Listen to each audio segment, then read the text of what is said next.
پیار کرتے ہیں تو اللہ نے فرمایا ان کے لیے بھی دعا کیا کرو، رب ارحمہما کما ربیانی صغیرا۔ انہوں نے ہماری تربیت کی، یہ چھوٹے رب ہیں، اے بڑے رب تو بھی بغیر کسی طمع اور لالچ کے ہم سے پیار کرتا ہے، والدین کے دل میں بھی تو نے یہ جذبہ پیدا کیا ہے، لہٰذا تو ہم پر جو کرم فرماتا ہے ہمارے والدین پر بھی کرم فرما۔ اسے رب کہا جاتا ہے۔ اللہ کو کوئی فائدہ اور کوئی نقصان نہیں، یعنی کہ بے نیاز ہونے کا معنی یہ ہے ساری کائنات بالفرض پیدائش کے وقت سے لے کے وفات تک سر سجدے میں ہی رکھے، ساری کائنات کا ہر فرد بالفرض اتنی لمبی عبادت کرے کہ کوئی لمحہ اس کی بندگی اور عبادت سے خالی نہ جائے۔ ساری کائنات پیدائش کے وقت سے ہے وفات تک سجدہ ہی کرتی رہے، ساری مخلوق ایسی بندگی پیش کرے میرے اللہ کا کچھ بڑھا نہیں سکتے، اللہ کو کوئی فائدہ نہیں دے سکتے۔ اور اگر خدا نہ خواستہ ساری مخلوقات اللہ کی نافرمان ہو جائے، معاذ اللہ تعالیٰ کی منکر ہو جائے، اللہ کی نافرمانی کرتے ہوئے معصیت کی طرف آ جائیں، تب بھی اللہ کا کچھ گھٹا نہیں سکتے، اللہ کا کچھ نقصان نہیں کر سکتے۔ تو جس کو کسی کے کرنے یا نہ کرنے سے فائدہ اور نقصان ہونے کا کوئی شبہ، کوئی چانس، کوئی موقع، کوئی توقع نہ ہو، اسے بے نیاز کہا جاتا ہے۔ ہمارے روزہ رکھنے یا نہ رکھنے سے اللہ کو کوئی فرق نہیں پڑتا، وہ بے نیاز ہے۔ تو یہ فائدہ سراسر کس کا تھا؟ یہ فائدہ ہمارا تھا۔ اللہ نے یہ ہمارا فائدہ کس میں رکھا ہے؟ اللہ نے یہ ہمارا فائدہ اپنی رضا میں رکھا ہے۔ یہ مجھے راضی کر لے، روزہ رکھ کے قیامت کے دن دیکھے گا میں روزے دار کو راضی فرما۔ کچھ بندے ہوں گے اونچے بیٹھے ہوں گے نا، قیامت والے دن اونچے بیٹھے ہوں گے، ممبر ہوں گے ان کے بڑے اونچے اونچے، بڑی اعلیٰ سیٹیں، VIP سیٹس جسے کہتے ہیں۔ پوچھا جائے گا رب کی بارگاہ میں، عرض کریں گے فرشتے مالک و مولا انسان بڑے بڑے عمل والے ہیں، ہم نے ساری کیٹیگری دیکھی، سچ بولنے والوں کا بڑا مقام ہے، ظلم برداشت کر کے صبر کرنے والوں کا بڑا مقام ہے، نمازیوں کا بڑا مقام ہے، روزے داروں کا بڑا مقام ہے، صابرین کا بڑا مقام، یہ کون ہے؟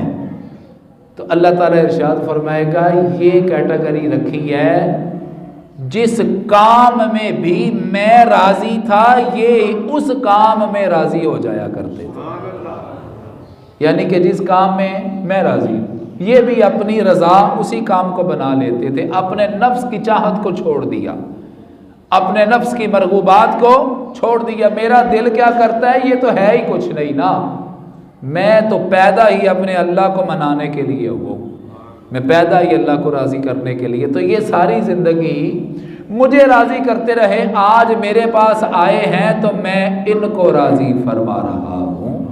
ان کا مقام یہ کیٹیگری ہے رضی اللہ عنہم ورضوا عنہ، یہ اللہ سے راضی ہو گئے ہیں، اللہ ان سے راضی ہو گیا، یہ وہ مقام ہے۔ تو اللہ کی رضا کس میں مضمر ہے؟ روزے میں۔ تو روزہ انسان کے لیے لازم ٹھہرا شروع سے ہی، علی الذین من قبلکم کما کتب علی الذین من، یہ روزے اسی طرح تم پر بھی فرض ہیں جیسے پہلے لوگوں پر فرض تھے۔ یا اللہ پہلے لوگوں پر فرض کرنے کا اور ہم پر لازم اور فرض کرنے کا فلسفہ کیا ہے، اس میں حکمت کیا ہے؟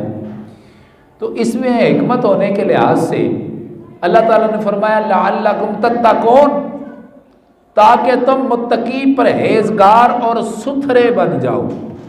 روزہ کیوں ہے؟ فلٹر ہو جاؤ۔ فلٹر کی بات سمجھتے ہو؟ یہ تو میں نے نقلی دلیل قرآن سے نقل کر کے سنائی نا، لعلکم تتقون۔ اللہ فرماتا ہے فلسفہ صوم یہ ہے تاکہ تم پاک صاف متقی پرہیزگار ہو جاؤ۔ عقلی دلیل یہ ہے کہ تم اپنے تجربات سے دیکھتے ہو، ایک انجن ہے، اب انجن کے ساتھ ایک فلٹر لگا ہوتا ہے، یا تو ایئر فلٹر ہوتا ہے اور یا ایئر فلٹر کے ساتھ ساتھ آئل فلٹر بھی ہوتا ہے۔ آئل فلٹر میں پیٹرول بھی بڑا گندا آتا ہے، موٹر کے ساحل کے ساتھ ایک چھوٹا سا آئل وہ پیٹرول فیول فلٹر بھی لگا ہوتا ہے۔ فلٹر کیوں لگتا ہے کسی چیز کے ساتھ؟ ہوا کو سک کرتا ہے انجن، تب بھی ایئر فلٹر لگایا ہوا ہے، اندر انجن میں موبلائل وہ سرکولیٹ کرتا ہے، اس کو بھی آئل فلٹر لگا ہوا ہے، پھر فیول جا رہا ہے، پیٹرول ایندھن جا رہا ہے، اس میں فیول فلٹر لگا ہوا ہے۔ ہر چیز کی فلٹریشن کی کیا ضرورت ہے؟ پانی کے اوپر فلٹر لگا ہوا ہے۔ فلٹر کیا کرتا ہے؟ فلٹر ستھرا کرتا ہے، فلٹر کثافت کو دور کرتا ہے، فلٹر کچرے کو دور کرتا ہے۔ کیوں یہ دور کرنا کیوں ضروری ٹھہرا؟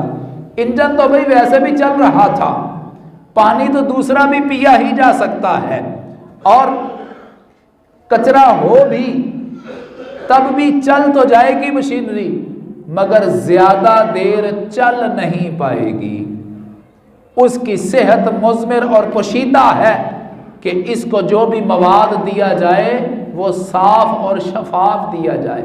یہ فلٹر لگا دیا ہے، اگرچہ مشین کے چلنے میں اس فلٹر کا کردار نہیں، مگر چلتے رہنے میں اس کا بڑا مرکزی کردار ہے۔ تو انسان 11 مہینے چلا، کثافتیں آ گئیں، بیماریاں آ گئیں، روحانی طور پر قدورتیں آ گئیں، نجاستیں آ گئیں۔ یا اللہ اب یہ کردار میں شامل ہو گئی ہیں چیزیں، نامہ اعمال میں لکھی گئی ہے، اس کو کیسے صاف کیا جائے؟ اللہ فرماتا ہے روزوں کا مہینہ آ گیا ہے، روزہ تمہیں بتا دے گا کہ جس طرح سے آگ کو پانی بجھا دیتا ہے، تیرے برے عملوں سے لگنے والی جہنم کی آگ کو تیرا روزہ بجھا دے گا۔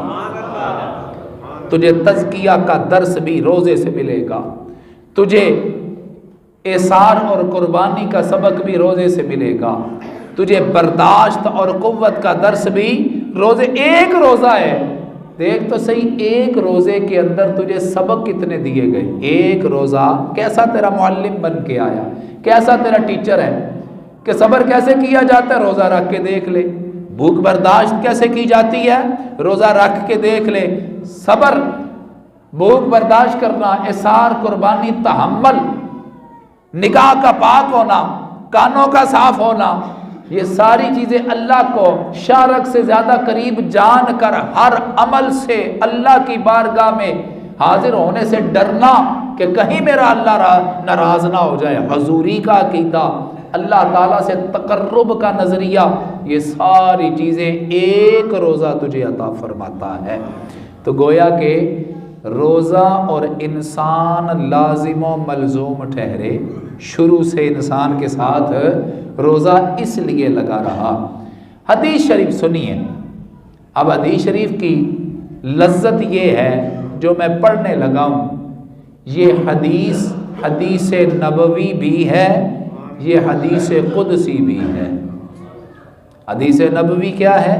جو میرے کریم آقا صلی اللہ علیہ وسلم فرمان ارشاد فرماتے ہیں، کام کرتے ہیں، آپ کے سامنے کچھ کسی صحابی نے کام کیا، آپ نے تائید فرما دی ہے، یہ ساری حدیث کی قسمیں ہیں۔ قولی بھی حدیث ہے، فعلی بھی حدیث ہے، تقریری بھی حدیث ہے۔ جو نبی پاک صلی اللہ علیہ وسلم سے منسوب ہو جائے وہ حدیث، لیکن جو رب قدوس سے منسوب ہو اور مصطفیٰ کریم علیہ السلام اس کو بیان کر رہے ہوں، اس کو حدیث بھی کہا جاتا ہے، اور رب قدوس کی بات ہونے کی وجہ سے قدسی بھی کہا جاتا ہے۔ تو یہ ہوئی حدیث قدسی کہ رب فرماتا ہے، مصطفیٰ کریم علیہ السلام ارشاد فرما کے بتاتے ہیں، بیان کرتے ہیں۔ میں جو پڑھنے والا ہوں اس کے دو حصے ہیں، غور سے سننا۔ ایک حصہ صرف حدیث مصطفیٰ صلی اللہ علیہ وسلم ہے، دوسرا حصہ حدیث بھی ہے اور حدیث قدسی بھی ہے۔